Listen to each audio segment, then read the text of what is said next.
Lição 192 do livro de exercícios de um curso em milagres, comentários de Ken Wapnick.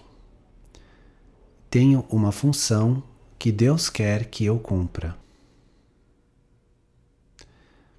Comentário. Desnecessário dizer, a função que Deus gostaria que cumpríssemos é o perdão. Como sempre, é o conteúdo que é o ponto aqui, não a forma. Nossa função não é fazer coisas específicas com os outros, ou ensinar coisas específicas ao mundo, mas apenas mudarmos nossas mentes sobre os relacionamentos e o mundo. Assim, todos nós compartilhamos o mesmo conteúdo de perdão. Citação. É a vontade santa do teu Pai que tu o contemples e que o teu ser seja o seu Filho sagrado, para sempre puro como ele, criado do amor e no amor preservado, estendendo o amor e criando em seu nome, para sempre um com Deus e com o teu ser. Comentário. Isso descreve nossa verdadeira identidade que nós negamos. Nossa função no céu como Cristo é completar a divindade através da extensão do amor de Deus, como Ele o estendeu ao nos criar. Citação. É adicionar ao tesouro de Deus por criar o teu. A sua vontade de Deus para ti é a sua vontade por ti. Ele não iria manter a criação afastada de ti, porque é nisso que está a sua alegria. A sua alegria está em criar-te, e ele te estende a sua própria paternidade, de modo que possas te estender como ele fez. A criação é a vontade de Deus. A sua vontade te criou para criar. A tua vontade não foi criada separadamente, e assim tens que ter a mesma vontade que ele. Texto, capítulo 8. Citação. Mas o que pode tal função significar em um mundo de inveja, ódio e ataque?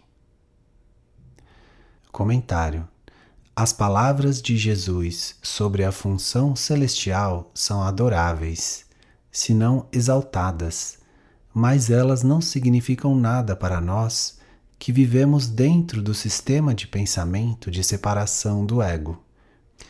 Como podemos nós, como corpos, compreender o significado não dualista do amor e da criação? Nada disso deixa de ser familiar, é claro, pois Jesus o diz com frequência. Aceitar nossas limitações permite que Ele nos ensine como nos lembrarmos da verdade. Citação. Portanto, tens uma função no mundo nos próprios termos do mundo. Comentário. Nós temos duas funções. No céu, nossa função é criar ou estender amor.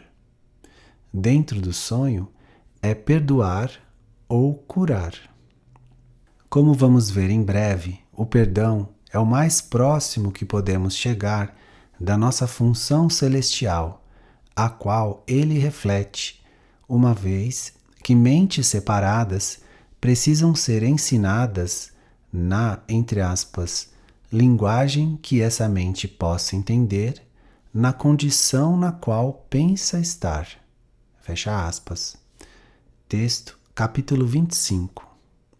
O perdão, portanto, vem nessa linguagem de separação, a condição na qual acreditamos existir. Citação.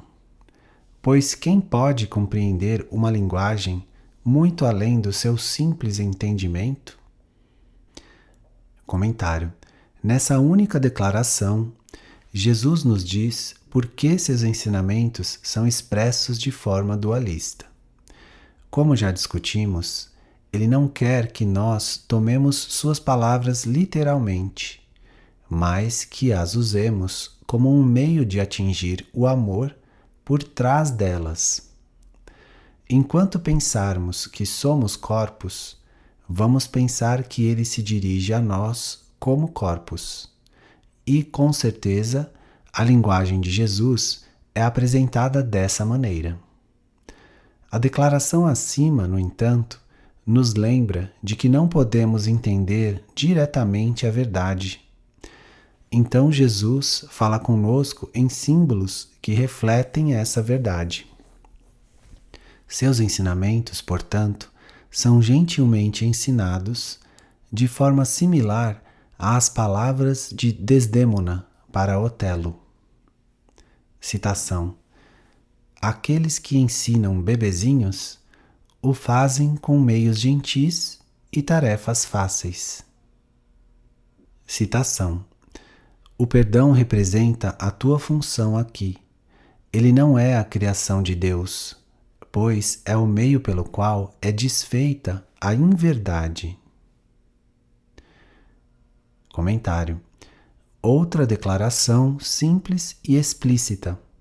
Como observamos muitas vezes antes, esse não é um curso em verdade, mas em desfazer a inverdade. Tal é a função do perdão: restaurar a nós a memória de quem nós somos na verdade. Citação: e quem perdoaria o céu? No entanto, na terra, precisas de meios para abandonar as ilusões. Comentário. O perdão não é necessário no céu, e Deus e Cristo não perdoam. Ele é necessário no mundo, no entanto, porque pensamos que estamos aqui. Entretanto, uma vez que nossa realidade não está aqui, o perdão desfaz o que nunca existiu. É por isso que, para citar essa declaração mais uma vez, Jesus fala dele como uma, abre aspas, ficção feliz, uma ilusão de ajuda, porque nós estamos impotentes. Fecha aspas. Esclarecimento de termos 3.2. Citação: a criação apenas espera que reconheças o teu retorno, não que ele se complete. Comentário. No nível da forma, essa sentença contradiz outras declarações, como veremos abaixo. Permanecendo no nosso tema da natureza ilusória do perdão, para não mencionar as palavras usadas para descrevê-lo, é importante reconhecer que a linguagem de Jesus nem sempre é consistente. Lembre-se de suas declarações na introdução ao esclarecimento de termos. Citação: uma teologia universal é impossível, mas uma experiência universal não só é possível, como necessária. É para essa experiência que o curso está dirigido. Só aqui é possível haver coerência, porque só aqui termina a incerteza. Esse curso permanece dentro da estrutura do ego, onde ele é necessário. Não se ocupa do que está além de todo erro, porque está planejado somente para estabelecer a direção nesse sentido. Por conseguinte, usa palavras que são simbólicas e não podem expressar o que está além dos símbolos. O curso é simples. Tem uma função e uma meta. Só nisso ele é completamente consistente, porque só isso pode ser consistente. Esclarecimento de termos, introdução. Comentário. Em outras palavras, embora a forma do curso seja inconsistente, seu conteúdo permanece consistente o tempo todo.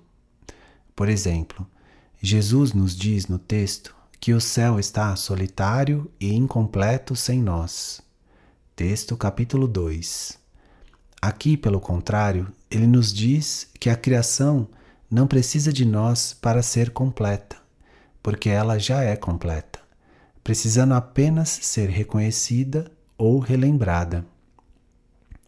A razão para a inconsistência é que Jesus está afirmando um ponto aqui e um diferente no texto, onde ele fala sobre Deus como se estivesse falando com criancinhas que iriam achar reconfortante que lhes fosse dito que elas se perderam de seu papai que está no céu. Isso, obviamente, não deve ser encarado de forma literal, mas nos ajuda a ir além das palavras para a experiência de amor. Se você quiser encontrar falhas e inconsistências na escrita desse curso, não terá dificuldades nisso. A sentença 7 é apenas outro exemplo mais. No entanto, quando você distingue entre o conteúdo e a forma, suas críticas a Jesus e seu curso vão gentilmente se desvanecer. Citação: a criação não pode sequer ser concebida no mundo. Aqui ela não tem significado. Comentário: mais uma vez, a criação é inconcebível para nós, que é o motivo pelo qual Jesus fala com tanta frequência sobre ela, em termos que são familiares, mas não devem ser tomados literalmente. Aqui está um exemplo de que você pode se recordar, de Jesus nos mostrando que nós não podemos entender o que não pode ser entendido aqui. Citação: Deus é um meio, assim como fim.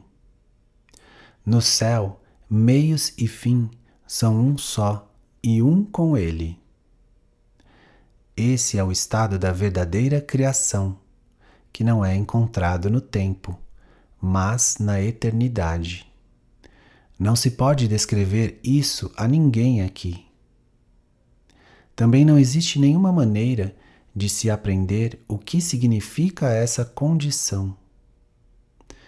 Não enquanto tu não ultrapassares o aprendizado e chegares ao que te é dado. Não enquanto não fizeres de novo um lar santo para as tuas criações. Só depois disso ela será compreendida.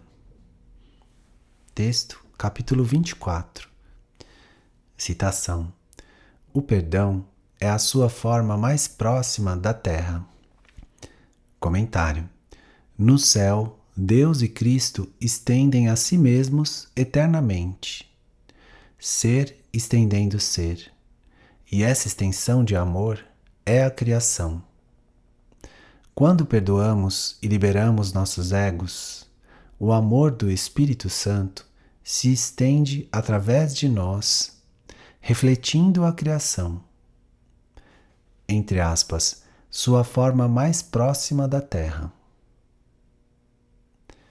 Citação: pois, tendo nascido no céu, ela não tem forma. Comentário: a criação não tem forma, o que reafirma outras declarações no Um Curso em Milagres que ensinam que Deus não criou esse mundo de corpos e realmente não sabe nada sobre eles. Tendo nascido no céu e sem forma, a criação não pode ser entendida em um mundo de formas e limites, embora, mais uma vez, seu conteúdo de amor possa ser refletido aqui. Lembre-se dessa declaração de perdão como a forma ilusória refletindo o conteúdo eterno de amor. Citação: Ele, Deus, não está em nada preocupado com a forma, Mas, tendo dado conteúdo, é sua vontade que esse seja compreendido. A forma se adapta à necessidade e o conteúdo é imutável, tão eterno quanto o seu Criador. Esclarecimento de termos 3.3. Citação: Ainda assim, Deus criou aquele que tem o poder de traduzir em forma o que é totalmente sem forma. Comentário: Jesus fala aqui do Espírito Santo e nós encontramos outro exemplo do seu uso de símbolos. Deus não pode criar o Espírito Santo como uma resposta ao nosso pensamento de separação, pois isso iria tornar a separação real. O ponto aqui é que a verdade contínua de Deus na eternidade é refletida em nossas mentes sonhadoras por essa memória mediadora, o Espírito Santo, de quem nós realmente somos. Citação: Eu tenho enfatizado que um nível da mente não é compreensível para outro. Assim é com o ego e o Espírito Santo, com o tempo e a eternidade. O Espírito Santo é o mediador entre as interpretações do ego e o conhecimento do Espírito. Sua capacidade de lidar com símbolos faz com que ele seja capaz de trabalhar com as crenças do ego em sua própria linguagem. Sua capacidade de olhar para o que está além dos símbolos na eternidade torna-o capaz de compreender as leis de Deus pelas quais ele fala. O Espírito Santo pode, portanto, desempenhar a função de reinterpretar o que o ego faz, não pela destruição, mas pela compreensão. Texto, capítulo 5. Citação: O que ele, o Espírito Santo, faz são sonhos, mas de um tipo tão próximo do despertar que a luz do dia já brilha sobre eles e olhos que já estão se abrindo contemplam as cenas felizes que as suas oferendas contêm. Comentário: A correção do Espírito Santo são os sonhos felizes dos interesses compartilhados, corrigindo os pesadelos de interesses conflitantes do ego. Esses sonhos não são a verdade, no entanto, não se opõem a ela. O perdão é seu conteúdo, como vemos nessa adorável descrição sobre seu papel ao nos conduzir da escuridão da morte para a alegre e jubilosa luz do despertar. Citação: Dentro do sonho dos corpos e da morte existe ainda um tema verdadeiro, talvez não mais do que uma diminuta fagulha, um espaço de luz criado na escuridão, onde Deus ainda brilha. Tu não podes despertar a ti mesmo, entretanto, podes te permitir ser acordado. Abre espaço para o amor, que tu não criaste, mas que és capaz de estender. Na terra, isso significa perdoar o teu irmão para que as trevas possam ser suspensas da tua mente. Quando a luz tiver vindo a ele através do teu perdão, ele não se esquecerá do próprio Salvador, deixando-o sem salvação. E agora, a luz em ti tem que ser tão brilhante quanto aquela que brilha nele. Essa é a centelha que brilha dentro do sonho, para que possas ajudá-lo a despertar e esteja certo de que seus olhos despertos descansarão em ti. E na sua feliz salvação, tu és salvo. Texto, capítulo 29. Citação: O perdão olha gentilmente para todas as coisas desconhecidas no céu. as vê desaparecer e deixa o mundo como uma lousa limpa e sem marcas, em que o Verbo de Deus pode agora substituir os símbolos sem sentido lá escritos anteriormente. Comentário: um resumo adorável sobre o perdão que olha gentilmente para a ilusão, entre aspas, as coisas desconhecidas no céu, sem julgamento, culpa ou medo. Ele não faz nada além de olhar através dos olhos de Jesus para tudo o que o ego fez e, sorrindo docemente, reconhece que não é verdade. Quando liberamos a culpa que tornou esses pecados reais, eles desaparecem. A mente, não o mundo, que é apenas a projeção da mente, portanto, é limpa de tudo menos da expiação. Em nossa aceitação da sua verdade, nossa função tem sido cumprida. Incidentalmente, você pode se lembrar de Jesus expressando esse mesmo pensamento antes. Nós limpamos nossas mentes para que o Verbo de Deus possa ser escrito nelas. Livro de Exercícios 12:5. Citação: o perdão é o meio pelo qual o medo da morte é superado, porque já não contém nenhuma atração arrebatadora e a culpa desapareceu. Comentário: em Os Obstáculos à Paz, Jesus fala da atração da morte, sendo mascarada pelo medo da morte. Aqui e na lição anterior, ele se refere ao medo da mente que negou sua fonte e identidade. No entanto, através do perdão, essa atração e medo são ultrapassados, pois nós percebemos que é o amor de Deus que queremos mais do que qualquer outra coisa. Com a culpa em relação ao nosso especialismo desfeita, o medo da punição esperada, o significado da morte no sistema de pensamento do ego é desfeito também, deixando o amor que a culpa e a morte ocultavam. O perdão cumpriu sua função. Citação: o perdão faz com que o corpo seja percebido tal como é. Um simples recurso de ensino a ser deixado de lado, quando o aprendizado for completo, mas que de nenhum modo muda aquele que aprende. Comentário: o corpo é visto pela irrealidade que é, e, portanto, não como um objeto de ataque, nem um meio de contra-ataque.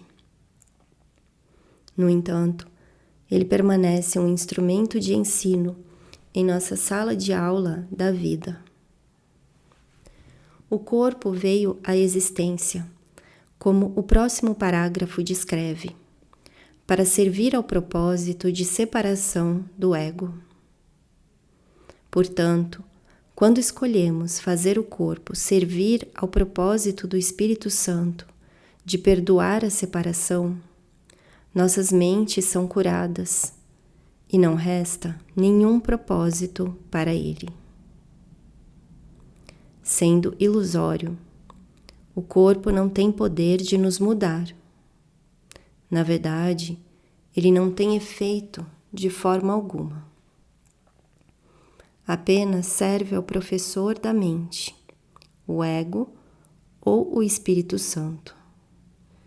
E qual nós vamos escolher depende da lição que queremos aprender: separação ou comunicação, ataque ou Deus.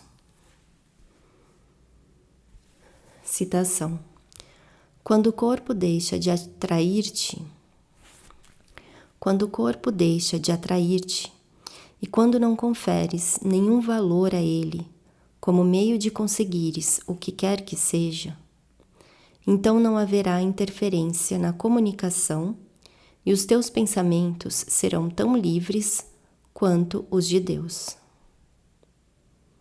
À medida em que permites que o Espírito Santo te ensine como usar o corpo só para propósitos de comunicação e renuncias a usá-lo segundo os fins que o ego vê para ele, que são a separação e o ataque, aprenderás que não tens absolutamente nenhuma necessidade de um corpo. No instante santo, não há corpos e vivencias apenas a atração de Deus. Texto capítulo 15.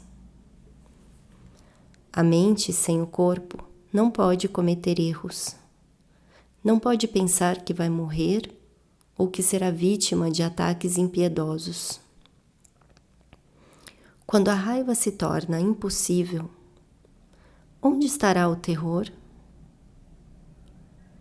Que medo poderia ainda tomar aqueles que perderam a fonte de todo ataque, o núcleo da angústia e a sede do medo? Comentário. Essas linhas reafirmam a estratégia fundamental do ego. Pense na lição 161, onde Jesus fala sobre a razão pela qual o ego fez o corpo.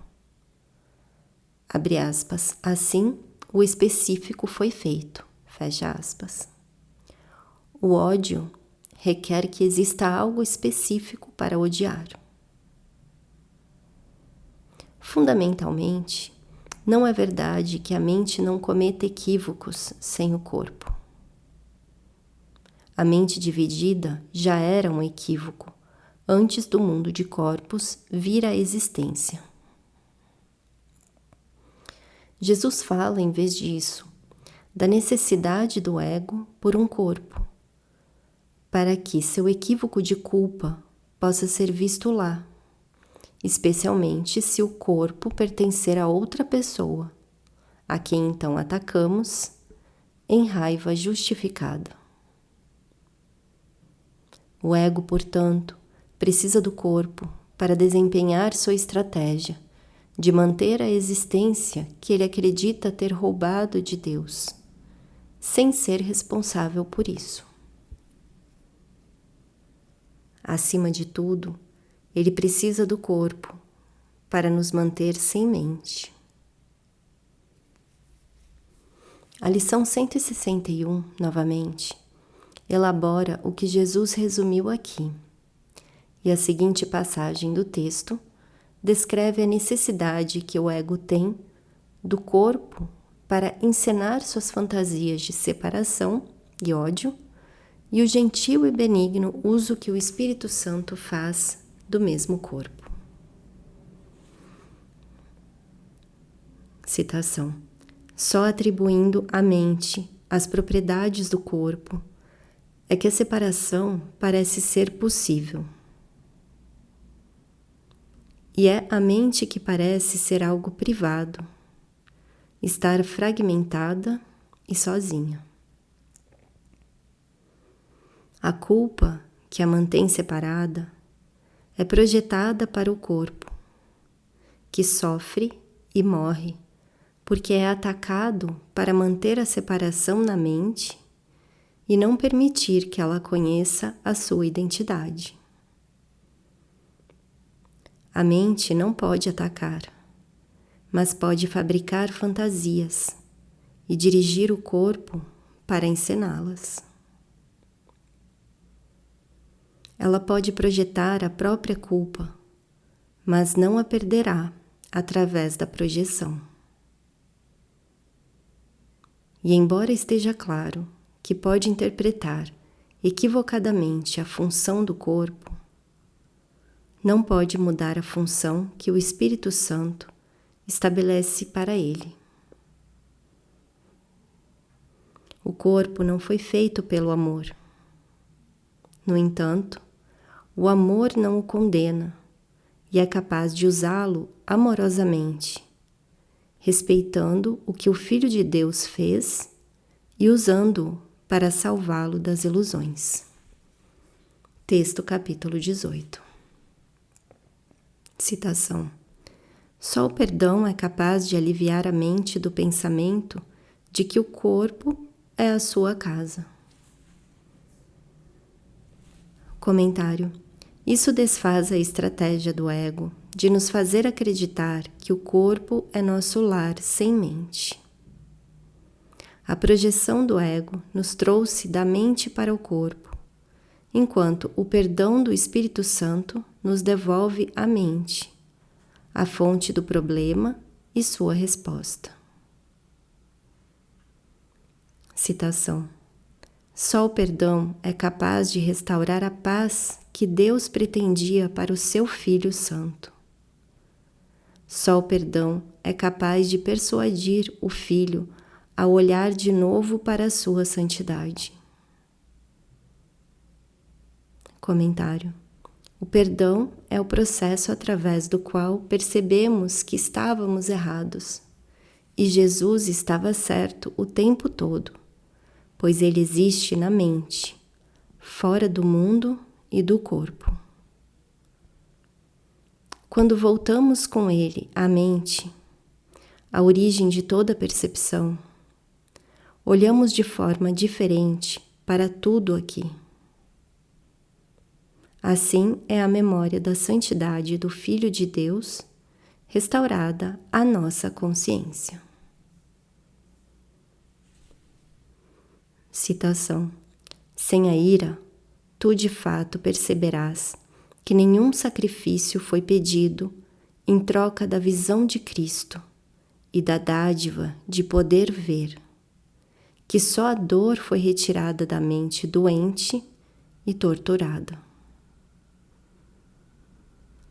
Comentário. O ego nos diz que a raiva é do corpo e, portanto, quando a levamos às nossas mentes e a liberamos, também liberamos a crença no corpo como nossa identidade. De forma correspondente, nossa percepção do mundo não é mais governada pelo princípio dominante do ego de um ou outro.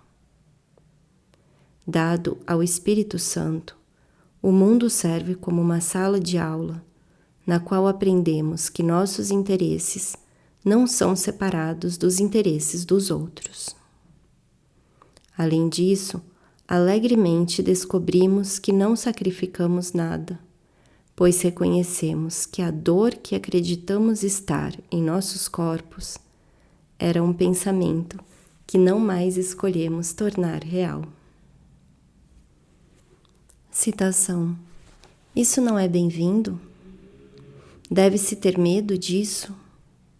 Ou deve-se ter esperança que isso aconteça, receber isso com gratidão e aceitar com alegria? Comentário.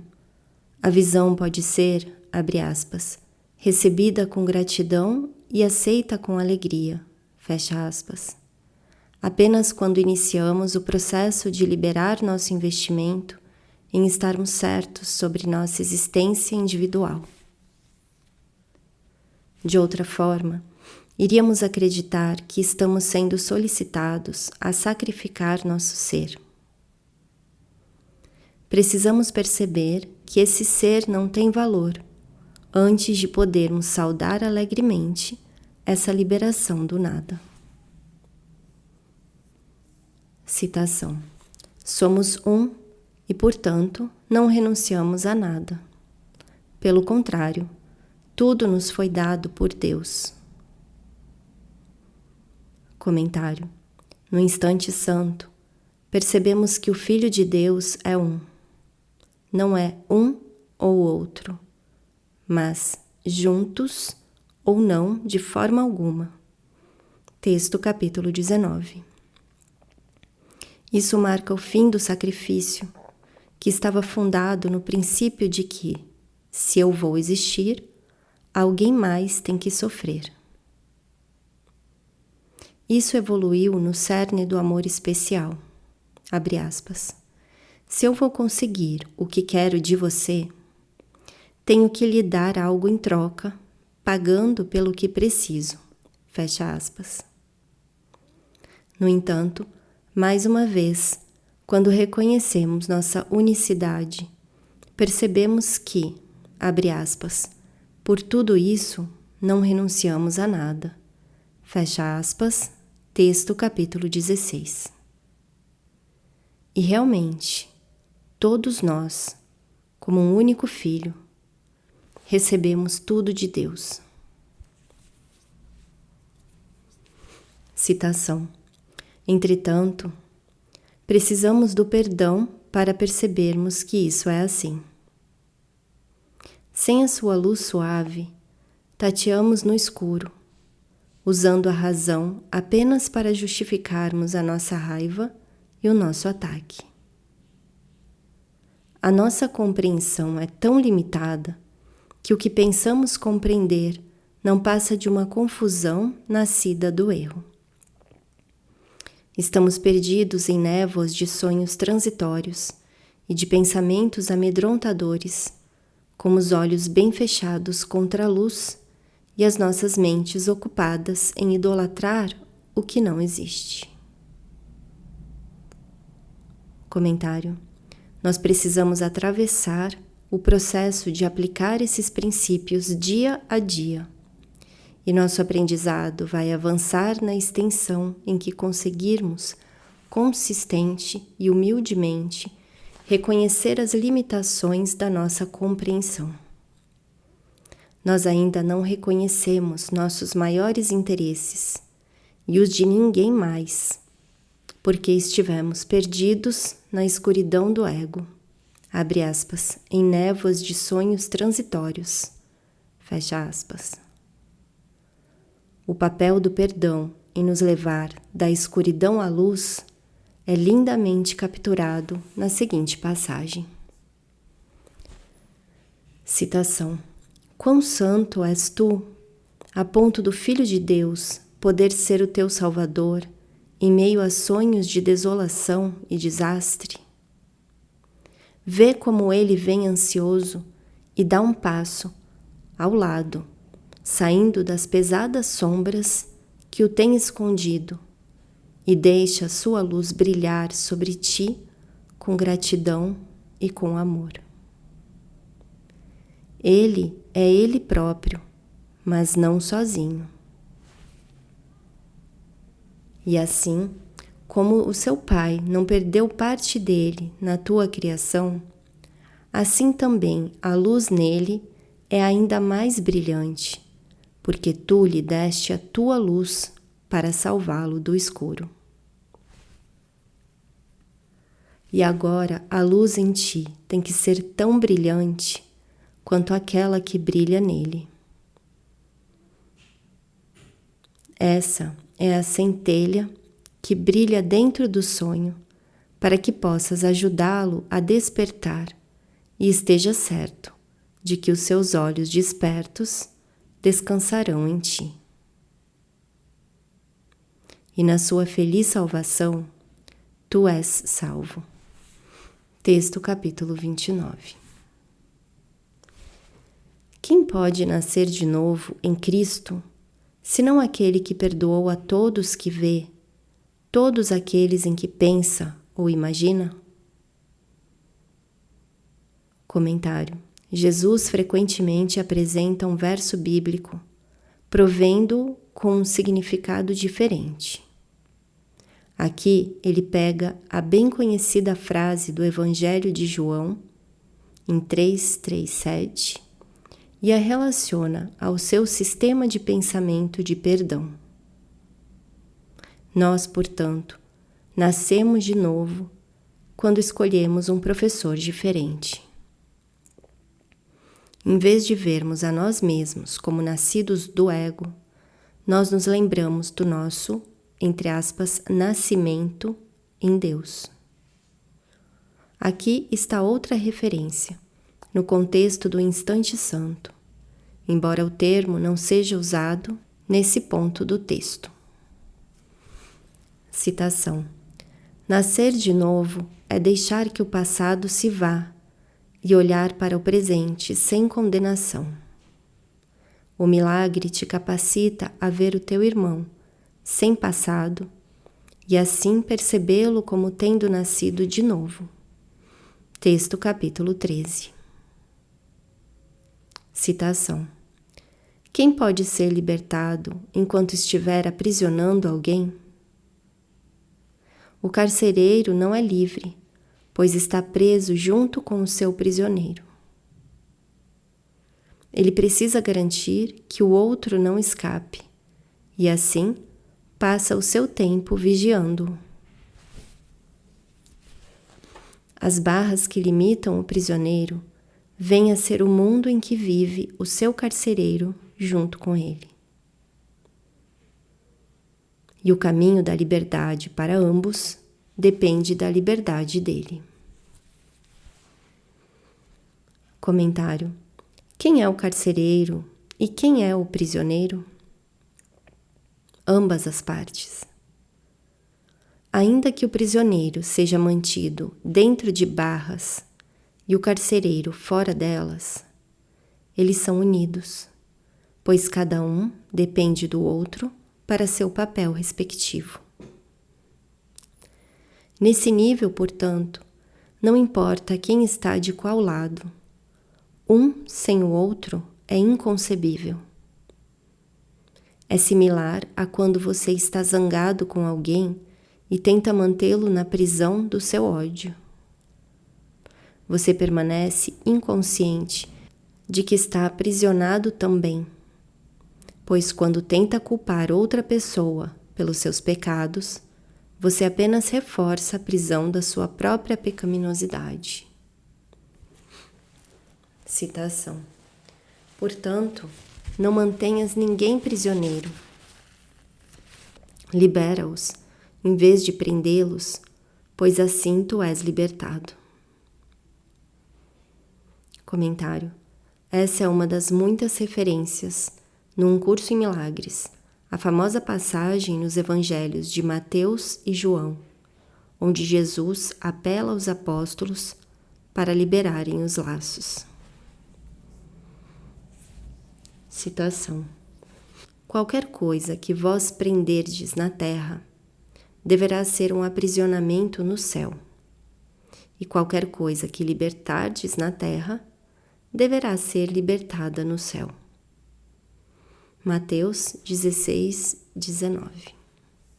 Quaisquer pecados que perdoares serão perdoados a eles, e quaisquer pecados que vós retiverdes serão retidos. João 20, 23. Comentário. Em outras palavras, nós temos o poder de manter as pessoas aprisionadas ou libertá-las. A Igreja usou esse princípio como a fundação para o sacramento da penitência, a confissão. Mas Jesus lhe dá um significado totalmente diferente. Ele não fala de qualquer coisa externa ou ritualista, mas do nosso aprisionamento compartilhado na prisão do pecado e da liberação compartilhada, conforme mudamos a perspectiva de vermos nossos interesses como separados dos de outra pessoa. A maneira com que eu percebo a mim mesmo, por causa da minha autopercepção, determina minha percepção de você. Aqui está a primeira referência no texto a essa passagem bíblica, elaborando o ponto que já afirmamos. Citação. Toda vez que estás com um irmão, estás aprendendo o que és, porque estás ensinando o que és. Ele vai responder com dor ou alegria, dependendo de qual é o professor que tu estás seguindo. Ele será aprisionado ou liberado, de acordo com a tua decisão, e tu também. Nunca te esqueças de que de tua responsabilidade para com ele, porque é a tua responsabilidade para contigo mesmo. Dá-lhe o lugar que pertence a ele no reino e terás o teu. Texto capítulo 8. Citação: o caminho é simples. Cada vez que sentires uma punhalada de raiva, reconhece que seguras uma espada sobre a tua própria cabeça. Comentário: essa é uma linha útil a se lembrar. Todos nós atestamos o fato de que, raramente, se é que o fazemos de qualquer forma, atravessamos um dia sem uma punhalada de raiva ou até mesmo uma pequena pontada de aborrecimento. Jesus nos pede que, quando experimentarmos essa punhalada ou pontada, voltemos à mente e peçamos sua ajuda para vermos que condenamos apenas a nós mesmos. Não importando o quanto nossa raiva possa parecer justificada, se pudéssemos entender que quando atacamos alguém, mantemos a nós mesmos fora do céu, iríamos parar de atacar. O problema é que nós não acreditamos nisso, acreditando, em vez disso, que por atacarmos outra pessoa, asseguramos que nós vamos permanecer no céu, porque o céu é um estado de um ou outro. Eu venço e você perde. No entanto, como já foi dito, o ressentimento é como tomar veneno e esperar que a outra pessoa morra. É importante para afirmar mais uma vez que nós pratiquemos esse ensinamento tão especificamente quanto possível e reconheçamos que excluímos a nós mesmos do amor quando julgamos. Precisamos parar e perguntar, abre aspas, é isso realmente o que quero para mim mesmo? Eu odeio Jesus e a mim mesmo tanto que quero excluí-lo do meu coração? Fecha aspas. Quando somos claros sobre a verdade da situação, não vamos mais precisar justificar nossos aborrecimentos, triviais ou não. Citação: e ela, essa espada, cairá ou será desviada, segundo a tua escolha de ser condenado ou livre.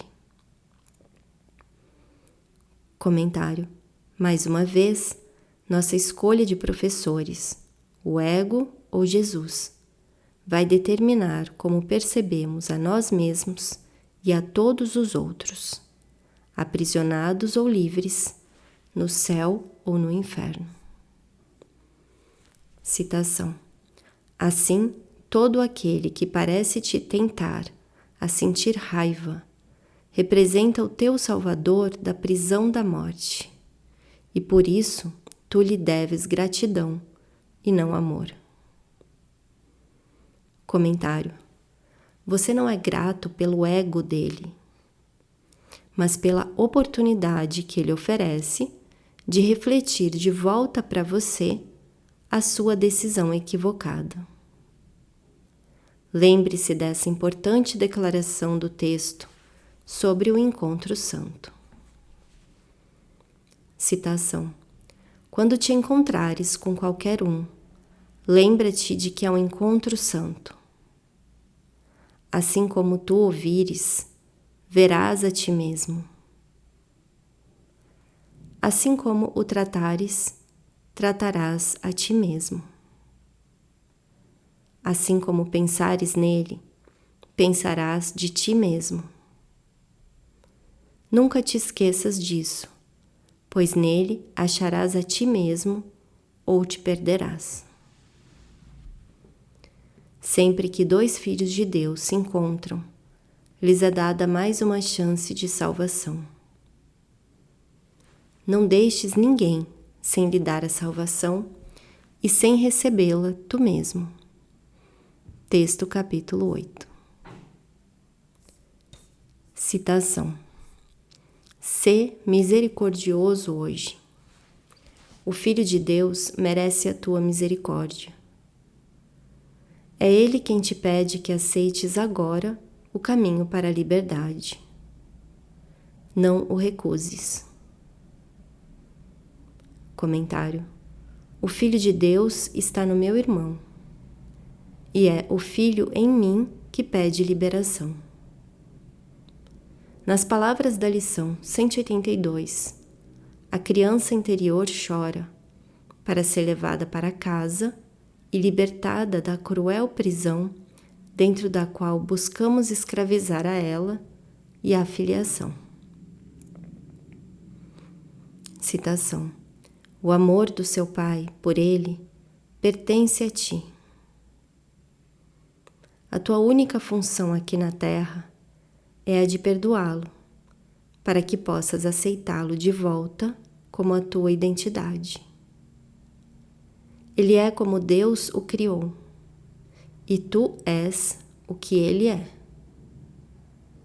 Perdoa-lhe os seus pecados agora, e verás que tu és um com ele.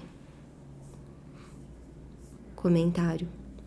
Assim, o perdão é resumido. Essencial aqui é a consciência de que o que você vê em outra pessoa reflete o que vê em si mesmo, reconhecendo que o grau no qual você julga os outros reflete o seu julgamento de si mesmo. Leia o seguinte e veja como nosso mundo de ódio e morte se compara com o mundo perdoado. E então pergunte: como eu poderia não escolher o perdão? Citação. Toda essa beleza erguerá-se para abençoar a tua vista, à medida em que olhas para o mundo com olhos que perdoam. Pois o perdão literalmente transforma a visão e permite que vejas o mundo real se aproximando, quieta e gentilmente, através do caos, removendo todas as ilusões que tinham distorcido a tua percepção e a fixado no passado. A menor das folhas vem a ser algo maravilhoso e um tufo de grama, um sinal da perfeição de Deus. Do mundo perdoado, o Filho de Deus é facilmente erguido ao seu lar. E lá ele tem o conhecimento de que sempre descansou ali em paz. Mesmo a salvação tornar-se-á um sonho e sumirá da tua mente, pois a salvação é o fim dos sonhos, e com o término dos sonhos, ela não terá mais significado.